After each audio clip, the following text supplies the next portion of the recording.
After the death of her mom, a girl named Nori stares out of her window and looks at some kids doing different things they're good at. As Nori wonders if she has a special skill like the other kids, she sees a cat downstairs and smiles at it. Almost immediately, Nori starts changing into a cat, and as her dad, Augustus, comes into the room, he looks shocked because it appears that his daughter can do magic. 6 years later, Nori is now older, and she starts recording a video in which she talks about how excited she is to be going to a prestigious magic school called Sage Academy. Even though Nori is unsure how things will turn out over there, she says she's sure everything will be fine because her best friend, Reina, is also coming with her to the new school. Nori then hypes up her friend, whose power is to create fire with her hands. Reina doesn't think she's good enough, but Nori says she's a flame-throwing rock star who will surely be great at Sage Academy. She adds that she wants Reina to create a sparkling fireball because it's the one thing she likes seeing her friend do. After Reina does this, Nori praises her and says she's quite good at using her powers. "You are going to rock, Sage, so hard." Reina then takes the camera to record Nori while she tries to use her powers. Interestingly, Nori turns into a hybrid of a cat, a kangaroo, and a beaver. After she transforms back to her normal self, Nori says she wishes she had control over what she turns into, but Reina still commends her and says she did well. Nori still feels disappointed and says she doesn't like how she turns into different things, even though she always has just one thing in mind. Reina thinks it's not a problem, and she mentions that having control over their powers is one of the reasons they're going to Sage. Shortly after, Reina and Nori follow their parents to a bus stop where they expect a school bus from Sage Academy to show up. While they're waiting, Augustus asks how Nori is feeling, and she says she's nervous. Augustus says it's normal, and that Nori's mom was also nervous on her first day at Sage. Nori can't believe this because her mom was really good at magic, but Augustus says that trying new things is sometimes scary. Augustus then says he knows that Nori will be fine, and she says she knows it too. Suddenly, a man named Scriff comes out of the woods and tells all the kids waiting by the bus stop to come with him so they can head to the school. He then says goodbye to the parents and tells the kids not to use their magic during their walk in the woods.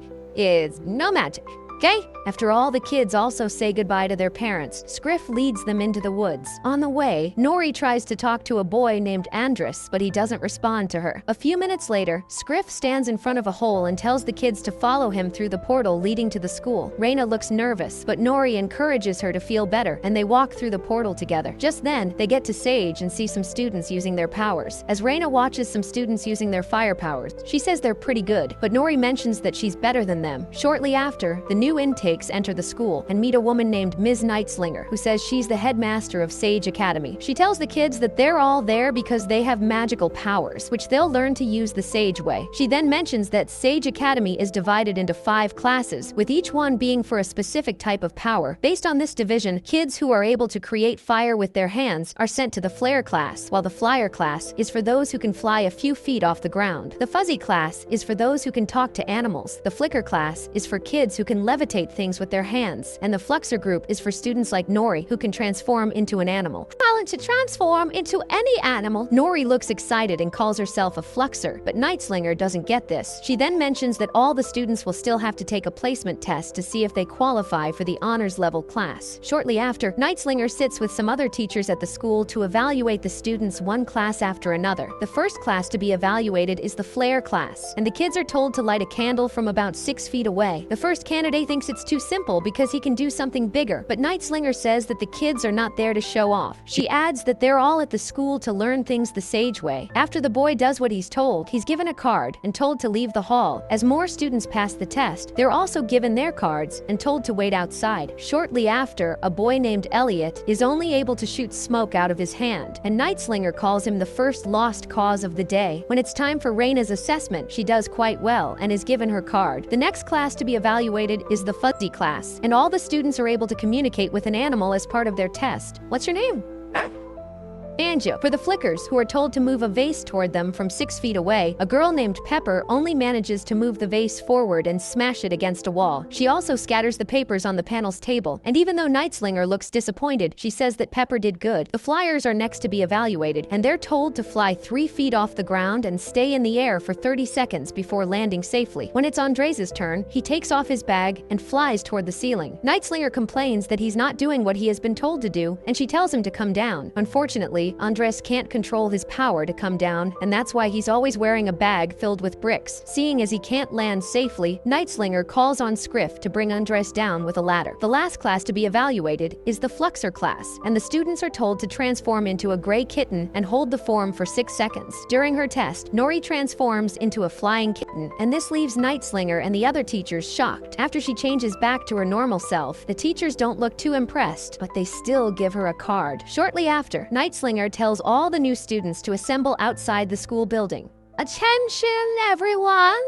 She then instructs them to check their cards to see the class they've been placed in. Suddenly, Reina's blank card turns into the symbol of the flares, and she looks excited by this. Nori's card displays the letters UDM, and this leaves her shocked because there's no class with that name. As all the students are told to head to their class, Nori follows Reina, but Nightslinger stops her and tells her to go into the woods because it's where her class is. Before Reina heads to her class, she asks Nori if she'll be fine on her own, and she says she will. Nori then heads into the woods and sees that her UDM class is located in an underground bunker. This surprises her, but as she wonders how she will get in, Scriff opens the door. He then asks who she is, and she said she was told to go to the UDM class. Scriff tells her to come with him, and as she does this, she meets Elliot, Andres, and Pepper, already in the class. Scriff then gives her a uniform for the UDM class, but Nori looks confused because it doesn't include a cool jacket like the rest of the kids at the school. Scriff says she'll have to wear her own jacket, but Nori doesn't get this. Elliot then asks if she failed her test, but she says she blew the mind of the judges. I blew their minds. Scriff says it means she failed her test like the other students currently in the class who couldn't do the simple task they were told to do. He adds that they all have weird, defective magic, and that's why they have been sent to the School of Upside Down Magic, or UDM. Pepper asks if they'll still get to do magic, but Scriff says they'll be learning regular school stuff in the class. Elliot sounds confused, but Scriff says they need to understand that they can't do magic anymore. He adds that his job is to keep them productive and busy, while also being the groundskeeper who handles general maintenance issues in the school. Nori asks why they can't do magic in the class, and before Scriff answers the question, Nightslinger shows up and says it's because their magic is wrong. Nori believes they can learn to make it right, but Nightslinger says it's not possible. She adds that upside-down magic will never be proper magic, and they're simply unteachable. Elliot asks what will happen next for them, and Nightslinger says they'll sit in the UDM class and wait for their magic to disappear. She further explains that magic is like a muscle, and if they don't use it for a while, it will eventually cease to work. At that point, the students will then be sent back into the world to pursue a life in whatever profession they're interested in. We send you back into the war? Nori doesn't get why they have to be treated like that, but Nightslinger says it's to protect humanity. She then mentions that UDMs used to be accepted as regular students until 1939, when a student named Reginald became a perfect host for shadow magic, which is the dark side of regular magic. Nightslinger mentions that shadow magic exists solely to cause chaos and anarchy. She adds that they were barely able to contain Reginald's shadow magic, and it's why they aren't taking any more chances with UDM students, because they're the perfect host for shadow magic. As the kids look sad, Nightslinger mentions that they'll have to stay in the UDM class until they're unable to do magic anymore. After she leaves, Scriff takes over the class and tells the students to write how they feel about not being able to use their powers. Instead of doing this, Nori writes that she'll do everything she can to make her magic right side up so that she'll be a real fluxer. Elsewhere, a professor named Argon welcomes the new students to the Flare class. After talking about how it's an honor to be in the class, she says that in a few weeks, the 2 best students in the class will be selected to participate in a sage match to decide who will represent the Flares for a special performance on the school's Founders Day ceremony, celebration of our distinguished alumni. She then teaches the kids what being a Flare really means, after which she calls on Reina to come out to show an example of what they'll be doing. She mentions that she expects Reina to do well because she had a really good evaluation. After pouring some corn into a bowl, she tells Reina to use her power to make some popcorn. Unfortunately, Reina gets it burnt, and Argon looks disappointed as she sends her back to her seat. Meanwhile, a girl named Chandra stands outside the class and stares at Reina strangely. The next day, Scriff takes the kids to a storeroom where he shows them some brooms. Nori thinks it's a flying broom, but as she tries to fly with it, she falls to the ground. Scriff then tells them that the brooms are meant for sweeping the premises, and it's what they'll be doing for the day. While Nori is sweeping, she sees the Fluxers in a class taught by a professor named Han. Han shows a kitten to the students and describes its features to them so that it will be easy for them to transform into it. Nori draws the kitten in her book, and as Han lets her students touch the animal, she goes closer to see if she'll also be allowed to hold it. Miss Ollie Fluffenstein. As she sweeps the lawn where Han is teaching the students, the professor looks shocked and says that UDMs aren't supposed to be anywhere near regular classes. Nori says she's just sweeping the lawn, but she eventually collects the kitten from Han to get a good look at it. As she tries to flux into the kitten, she transforms into something else, and this leaves Han and the other students shocked. Scriff eventually shows up with the rest of the UDMs, and he tries to calm Nori down so she can change back to herself. Shortly after, Scriff stops Nori from going to the cafeteria for lunch. Nori doesn't get this, but Scriff says he wants her to understand that she can't use her magic again. He adds that he's trying to protect her, and Nori says she understands. As he then says she can go for lunch, she heads to the cafeteria and sits at a table with the other UDMs. While talking about what she did earlier, Andres talks for the first time and says he liked the animal Nori fluxed into. His classmates are shocked by this, but he says he only talks when he has something to say. Meanwhile, Reina sees Nori in the cafeteria, and as she heads toward her, Argon stops her. Reina doesn't get this, but Argon mentions that Nori will make her lose focus. Reina looks disappointed by this, and as she returns to her seat, Nori looks confused and wonders what Argon said to her. He is your best opportunity to lose focus. Nori then talks about how she'll continue trying to be a real fluxer. Her classmates don't understand how she'll do it, but she says she'll perfect her magic and disrupt the Sage match to show everyone that UDMs can also do proper magic. Andres says he's sure she can do it, but Elliot and Pepper don't really share in his enthusiasm. Meanwhile, as Reina is sitting alone and looking sad that she can't talk to her best friend, Chandra watches her from a corner and smiles. A few days later, Reina spends some time trying to get better at making some popcorn on her own. During Argon's class, a boy named Philip does quite well and impresses the professor. Argon says he's the best student so far, and that she'll have to decide who comes up against him in the Sage match. When Argon calls on Reina to make the popcorn, she doesn't make it as perfect as Philip did, and the professor says she's the second best student. Reina is unhappy about this, but she doesn't say anything. After she leaves the class, Reina bumps into Chandra, who says she did well with her task. Reina believes she didn't do well enough, but Chandra says that Argon lacks vision. She adds that she's sure Reina has more power than Philip can ever think of. Reina thanks her for this, and Chandra mentions that if she ever needs help harnessing her full power, she has something that can help. Argon lacks vision. Shortly after, while Reina is sitting outside, Nori comes over to meet her. They look happy to see each other, and Nori asks if Reina is acing her classes and making a lot of friends. Reina lies that she's doing just fine, and she asks if Nori enjoys being with the UDMs. Nori also lies about how she feels, and the two friends eventually head separate ways. A while later, Reina spends some time in the library, trying to read more about how she can improve her power. After she's done, she returns a book to the shelf, but another one falls. Reina is shocked by this, and it turns out that the book that fell is about shadow magic. As she opens the book, the lights in the library go off. This scares Reina, so she closes the book and returns it to the shelf. While packing her things on the table, she sees the book again, and as she wonders how it got there, she just runs away. It then turns out that Chandra is inside the library, and she's the one trying to make Reina read the book. Elsewhere, Nori practices her magic with her friends, but she's still unable to maintain her form for 6 seconds. Pepper thinks she'll never be able to do it, but Nori mentions that she believes her power will work well during the Sage match. We can do things the right side up way. The next day, Reina sees Nori looking happy with her friends, and this makes her sad. As she sits on her bed, she sees the shadow magic book again and looks shocked. Suddenly, the book opens to a page on how to manifest her untapped power. As she thinks about her inability to make perfect popcorn, Reina picks up the book, and the words start circling around her until it enters her body. Reina doesn't understand what happened, but she notices that she's feeling different. Elsewhere, Nori is absent from the UDM class, and Scriff notices this. He then asks the others where she went, and even though they initially pretend not to know, Andres says she wants to prove to everyone that UDMs are teachable. Scriff asks how she plans to do this, and Pepper mentions that she'll crash the Sage match. Scriff can't believe this, and he leaves the class immediately. Meanwhile, the Sage match starts with the flares, and Reina comes up against Philip. As they're told to make popcorn in the shortest possible time, Reina beats Philip, and this leaves him shocked. Argon looks happy as she announces Reina as the winner, and Nightslinger says she'll represent the flares in the Founders' Day ceremony performance. She did it!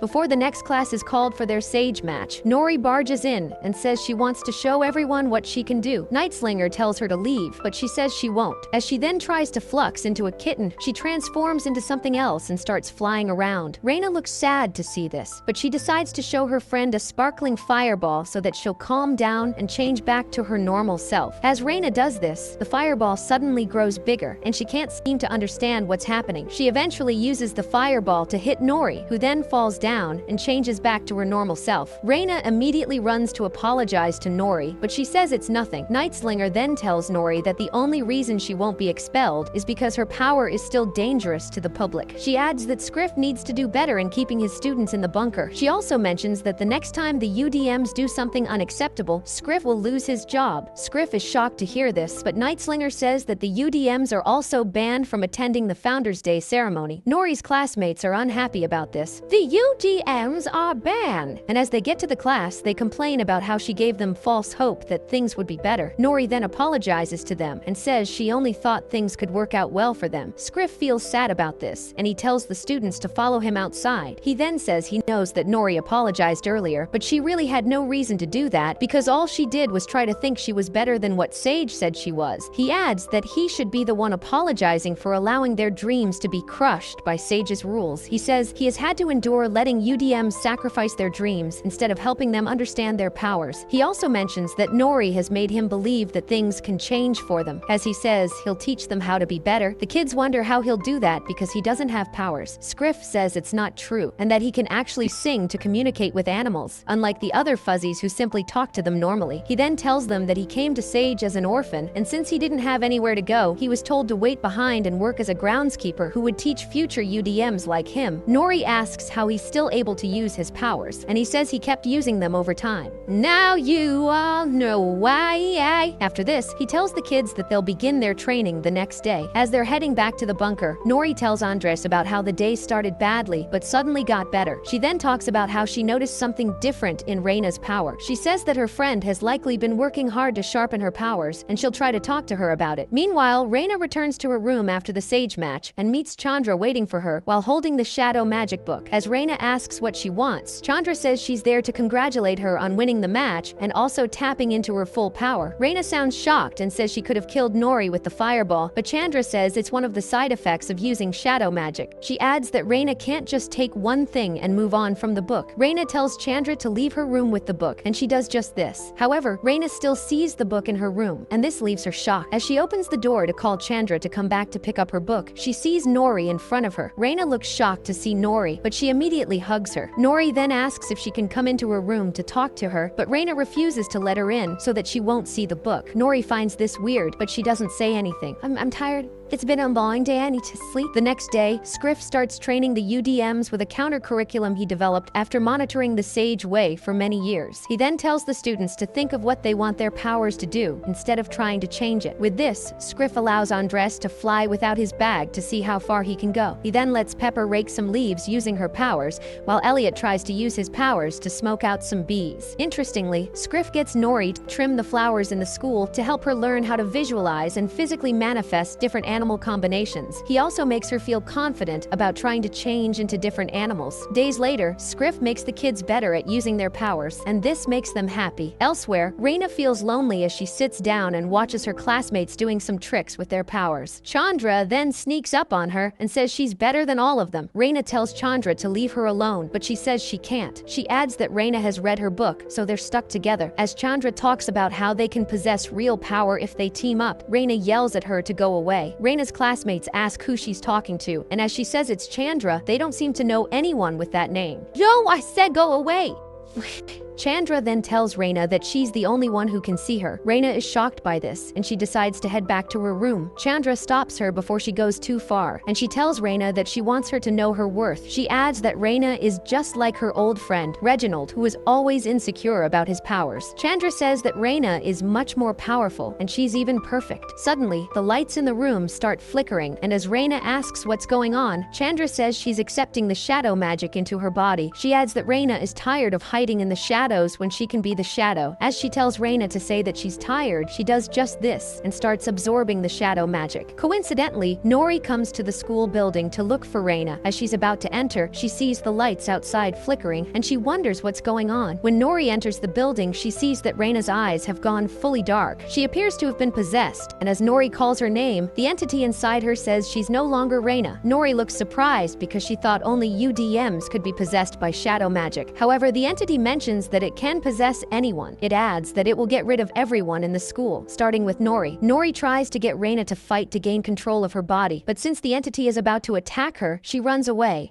We'll start with you. She then goes to tell Scriff and the others what happened. Scriff sounds shocked and says that the entity is likely waiting for the perfect time to strike. As they think about when it could likely be, Nori says it's waiting for the Founders' Day ceremony, which is the next day. Nori then suggests reporting to Nightslinger, but Scriff says she won't believe them. He adds that they just need to get some rest and prepare for whatever might happen at the ceremony. The next day, Scriff gets Nori to motivate the other students to believe they're good enough to take on any monster coming their way. Elsewhere, the Founders' Day ceremony begins, and Nightslinger invites Reina to show off her powers while representing the Flare class. As she stands up, Reina makes a big fireball and tells everyone at the ceremony that she's the last person they'll see before they die. She then fully transforms into a monster, and this shocks everyone. Nightslinger and the other people on the stage immediately run to hide, and the school's professors tell their students to attack the monster. Unfortunately, they're no match for it, and as Nightslinger and Argon don't know what else to do, Scriff shows up and says that there's one class left that hasn't done anything. Following this, Scriff's students work together to attack the monster.